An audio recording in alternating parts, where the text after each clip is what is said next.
Congress party Vikramaditya Singh, Vikramaditya Singh, Thakur Sukhvinder Singh Sukhu, Thakur Sukhvinder Singh Sukhu, Pratibha Singh ji, Pratibha Singh ji. नेता श्री विक्रमादित्य जी के स्वागत के लिए यहाँ पधारे, आप सभी का बहुत बहुत अभिनंदन व स्वागत है। साथियों, ये वो उम्मीद है जो हर व्यक्ति के दिल में है कि जब भी हमारे लोकप्रिय नेता हमारे बीच में आते हैं,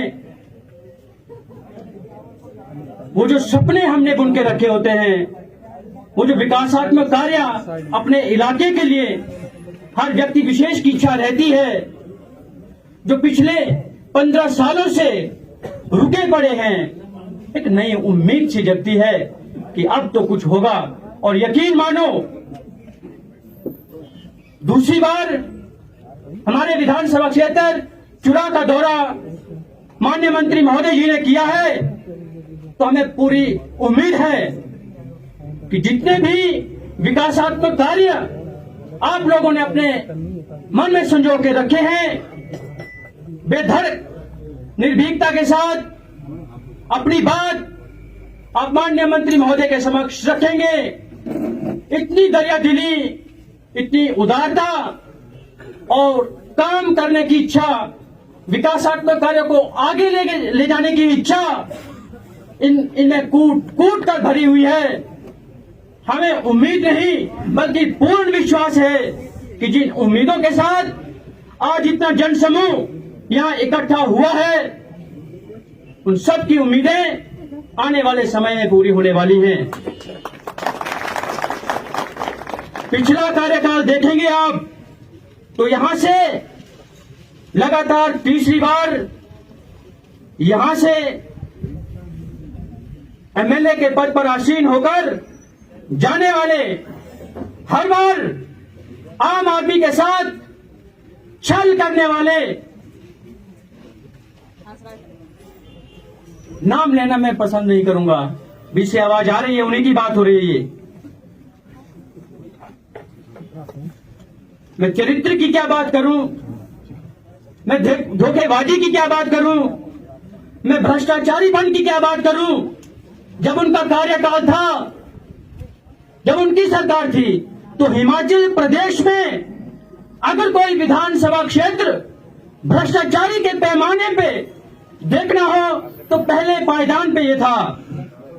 हमने बड़ी रोक लगाई है और उस रोक की वजह से उनके पेट में दर्द उठता है,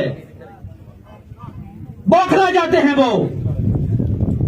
इतनी बौखलाहट कि मंच पर आकर जिस विषय के लिए उनको बुलाया जाता है, वो विषय न रखकर उलूल जुलूल हरकतें करना शुरू करते हैं। वो क्या विकास करेंगे? एकमात्र विकास विधानसभा क्षेत्र चुरा में अगर हुआ है तो करोड़ों की बिल्डिंग आप ध्यास में जाकर देख सकते हैं। कहां से आया इतना पैसा भाई? हमें पता है एक एमएलए की एक एमएलए का मासिक वेतन कितना होता है? वो करोड़ों की बिल्डिंग कैसे बनी जिसमें हजारों देवदार के स्लीपर समाये हुए हैं? वनों की रक्षा करना तो दूर, वनों का अवैध गठान उनके समय में चला है, जिसे रोकने में हमें अभी काफी मशक्कत करनी पड़ रही है। उनके तरेला में 2018 में एक पुल जो भौंदेली की 4 पंचायतों को कनेक्ट करता था, वो टूट गया। एक अल्टरनेटिव वे वहां से बनाया, उसका शिलान्यास किया या आधारशिला रखी और वहां लोगों से वायदा किया कि आने वाले समय में मैं यहां पर एक नया पुल बनाकर लोगों को अर्पित करूंगा। ये क्षेत्र की मैं बात कर रहा हूं जहां से वो माननीय हैं। जब उनकी डबल इंजन की सरकार थी, जब एक वार्ड मेंबर से लेकर सेंटर तक पूरी सत्ता और पूरी क्षमता उनके हाथ में थी, अपने इलाके का एकमात्र वो पुल नहीं बनाकर दे सके तो उनसे और उम्मीद क्या की जा सकती है। विधानसभा क्षेत्र चुनाव में आज जितने भी विकासात्मक कार्य हमें दिखते हैं वो कांग्रेस पार्टी के समय की देन है, वो राजा वीरभद्र जी की देन है। चाहे आप स्कूल की बात करें, चाहे आप कॉलेजेस की बात करें, चाहे आप सड़कों की बात करें, चाहे आप हेल्थ सेंटर्स की बात करें, जिस प्रकार का भी विकास हुआ है राजा वीरभद्र जी के समय का विकास हुआ है। और उनकी छवि, उनकी सीरत हम माननीय मंत्री महोदय श्री विक्रमादित्य जी में देखते हैं। और बहुत सारी उम्मीदें विधानसभा क्षेत्र चुनाव के लोगों को माननीय मंत्री महोदय विक्रमादित्य जी से भी हैं। और हमें पूरी उम्मीद है कि हम सब की उम्मीदों पे वो जरूर खरा उतरेंगे। बाकी आप किसी को 3 बार विधायक बना दो, चाहे 4 बार विधायक बना दो, जिसकी मंशा काम करने की नहीं है वो कभी काम नहीं करेगा। आज मुझे बता दें कि पीडब्ल्यूडी के अंदर जो सच्ची और पक्की सड़क जिसको मानते हैं हम, जो क्लेमेबल सड़क होती है, वो पिछली सरकार भारतीय जनता पार्टी की सरकार के समय जो यहाँ के नेता रहे हैं 2017 से 22 के बीच में, आप आंकड़े खंगाल लीजिए, मात्र 2 सड़कें पीडब्ल्यूडी के तहत बनी है। फिर क्या किया उन्होंने? नया कोई कॉलेज वो नहीं दे पाए, नया कोई स्कूल वो नहीं दे पाए, नई सड़कें वो नहीं दे पाए, कोई नया संस्थान वो नहीं दे पाए, कोई नया खेल मैदान वो नहीं दे पाए, आम लोगों के हित और हितैषी में वो कोई बात नहीं रख सके। तो उन्होंने किया क्या? मुझे तो अचरज होता है कि चुनाव क्षेत्र की जनता ने तीसरी बार क्या मानकर और क्या समझकर उनको थैला भर भर के वोट दिया। आप थैला भर भर वोट देते रहे और वो थैला भर भर पैसे घर ले जाते रहे।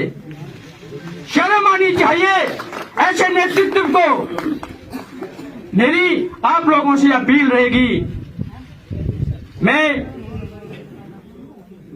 एक बहुत सुकून भरी जिंदगी छोड़कर मैं प्रवक्ता रसायन शास्त्र रहा हूं, आप सब जानते हैं, जिनके 2 लेक्चर देने होते थे, बच्चों को पढ़ाया और बाकी की जिंदगी आराम से कटी। पर इस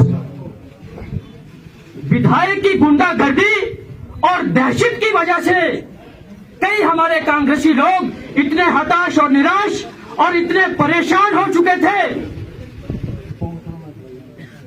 कि मुझसे संपर्क हुआ और कहा कि इसको जड़ से उखाड़ना है। खन्ना जी, हम आपका साथ देते हैं, आप नौकरी छोड़कर लोक सेवा में आइए।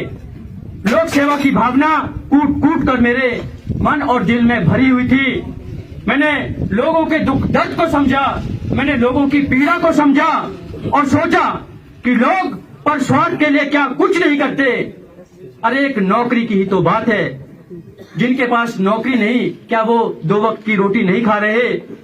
ये सोचकर मैं आप लोगों के लिए, आप लोगों के हक दिलाने के लिए अपनी सुकून भरी जिंदगी छोड़कर इस राजनीतिक पटल पर आया हूं। और आप विश्वास रखिए, कहते हैं रात जितनी भी लंबी क्यों ना हो, एक दिन सवेरा जरूर होता है। और उस सुबह की हमें उम्मीद है जब सूर्य की वो नई किरण इस चुनाव विधानसभा क्षेत्र पर जरूर पड़ेगी और इस गुंडागर्दी के माहौल से एक बार विधानसभा क्षेत्र उभर कर जरूर बाहर आएगा, अगर आप लोगों का प्यार और आशीर्वाद अपने इस बेटे और अपने इस भाई के ऊपर रहेगा। तो बहुत बुरा लगता है, पीछे कई टाइम से भुमणी क्षेत्र के लोग पानी के लिए तरस चुके हैं।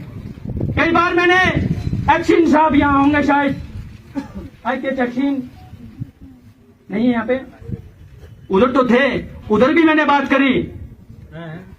मैं डीसी साहब से चंबा में मिला, डीसी साहब कहते हैं कि अगर एक्शन ये लिख कर दे देते हैं, डिपार्टमेंट लिख कर दे देता है कि यहाँ पर सोर्स पूरी तरह से खाली हो चुके हैं और कोई अल्टरनेट शेष मात्र नहीं बचा, तो पानी के अलग से टैंकर लगाए जा सकते हैं। मैं एक्शन आईपीएच से यह अनुरोध करना चाहूंगा कि अगर इलाका वासियों को पानी की सुविधा मुहैया नहीं करवाई जा रही आपके डिपार्टमेंट से, तो काइंडली वो डीसी महोदय को लिख कर दे दें ताकि वहां से पानी का प्रयोजन किया जा सके। आए दिन टेलीफोन आते हैं कि फला जगह ट्रांसफार्मर जल गया, फला जगह केबल कनेक्शन कट गया, फला जगह खंबे नहीं है। वो सारी लोगों की ग्रीवेंसेस तुरंत प्रभाव से जो भी विभाग से संबंधित कर्मचारी अधिकारी होते हैं उनके समक्ष रख दी जाती है और मुझे लगता है कि कई हद तक वो पूरी भी हो जाती है। अभी सबसे बड़ी समस्या अगर किसी चीज की पूरे विधानसभा क्षेत्र चुनाव में है, चाहे आप बैरागढ़ का क्षेत्र ले लो, चाहे भराड़ा का क्षेत्र ले लो, चाहे आप यहाँ कोटी पुखरी का क्षेत्र ले लो, ये आपके मसून के ऊपर के इलाके, यहाँ से भी कई बार मुझे फोन आते हैं कि आज भी पानी नहीं है, कल भी पानी नहीं है। कई जगह पानी के टैंक लीकेजेस हो रही हैं। अगर पानी हम संभाल नहीं पाएंगे तो लोगों तक पानी कैसे पहुंचेगा? तो पानी पिलाना वैसे भी बहुत धर्म का काम है। ये मैं तो बोलता हूं आईपीएच डिपार्टमेंट के लोग जिनको ये काम मिला है उनको भगवान का शुक्रगुजार होना चाहिए कि इतना धार्मिक काम उनको अगर मिला है तो उसे पूरी कर्तव्य निष्ठा के साथ उनको निभाना चाहिए। इस मंच पर मैं ये कहना चाहूंगा कि माननीय मंत्री महोदय भी इनको डायरेक्ट करें कि आने वाले समय में हमारे लोगों की छुटपुट मांग होती है, छुटपुट दिक्कतें होती है, अगर वो भी पूरा नहीं होंगी तो लोगों का कहना ये लाजमी है कि अगर हमारी अपनी सरकार में ये दुर्दशा है तो फिर विपक्ष में हम क्या करेंगे? और विपक्ष का दंश हम पिछले 15 साल से झेल रहे हैं। ये पीड़ा हमें महसूस होती है।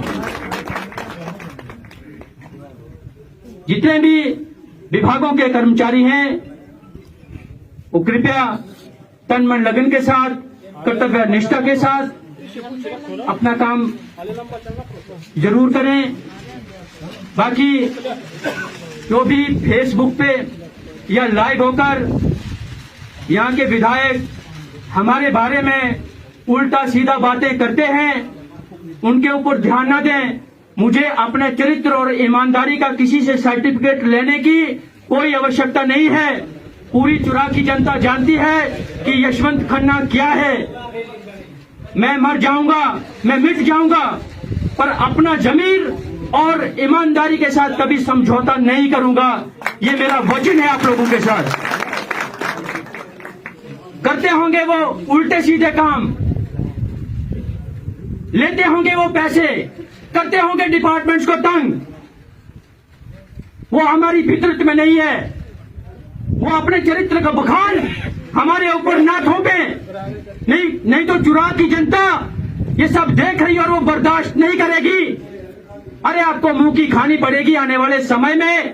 अगर 1, 2, 3 केसेस जैसे पीछे आपने किए हैं, ऐसे एक आधा केस और हो गया ना जी, तो आपका काम, आपका चैप्टर वहीं पे क्लोज हो जाएगा।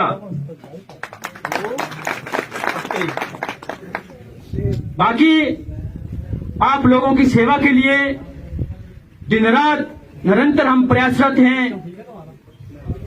आज माननीय मंत्री महोदय हमारे बीच में हैं, पूरा प्रशासन यहाँ पर बैठा है। जितनी भी ग्रीवेंसेस इलाका वासियों की है, कृपया वो अपनी ग्रीवेंसेस आरामदायक तरीके से माननीय मंत्री महोदय के समक्ष रखें। उसके बाद यहाँ लंच होगा, आपकी ग्रीवेंसेस सुनी जाएंगी।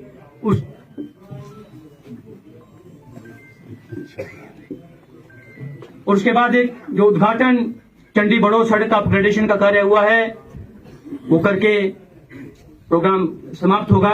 उससे पहले जैसे पीछे कोटी ब्लॉक पिछली सरकार में उन्होंने आनंद फानन में जो रेवड़ियां बांटी थी, पैसे का प्रावधान था नहीं, लोगों को गुमराह करने के लिए, वोट ऐंठने के लिए ब्लॉक की घोषणा करके गए थे वो, परंतु जो प्रयोजन में नहीं था, हमारी सरकार में आके उसको डिनोटिफाई किया गया था। उसके कई कारण थे, परंतु अब हम माननीय मंत्री महोदय के समक्ष, माननीय मुख्यमंत्री ठाकुर सुखविंदर सिंह सुक्खू जी के समक्ष भी इस डिमांड को रखेंगे कि यहाँ पर ब्लॉक का होना अति आवश्यक है। पूरे सही तरीके से बजट का प्रावधान करके हमें पूरी उम्मीद है माननीय मंत्री महोदय के सौजन्य से माननीय मुख्यमंत्री महोदय इस हमारी वाजिब डिमांड पर जरूर गौर करेंगे। मैं ज्यादा समय आप लोगों का नहीं लूंगा, हम तो आपसे हमेशा रूबरू होते हैं। आज आप सब एकत्रित हुए हैं हमारे लोकप्रिय नेता माननीय मंत्री लोक निर्माण विभाग, town and country planning Shri Vikramaditya ji को सुनने। एक बार आप सबका, आप लोगों ने यहाँ पर आकर माननीय मंत्री महोदय का या तमाम जितने भी साथ में गेस्ट आए हुए हैं उनका आप लोगों ने तहे दिल से स्वागत किया। आप सबका एक बार फिर से मैं धन्यवाद करना चाहूंगा।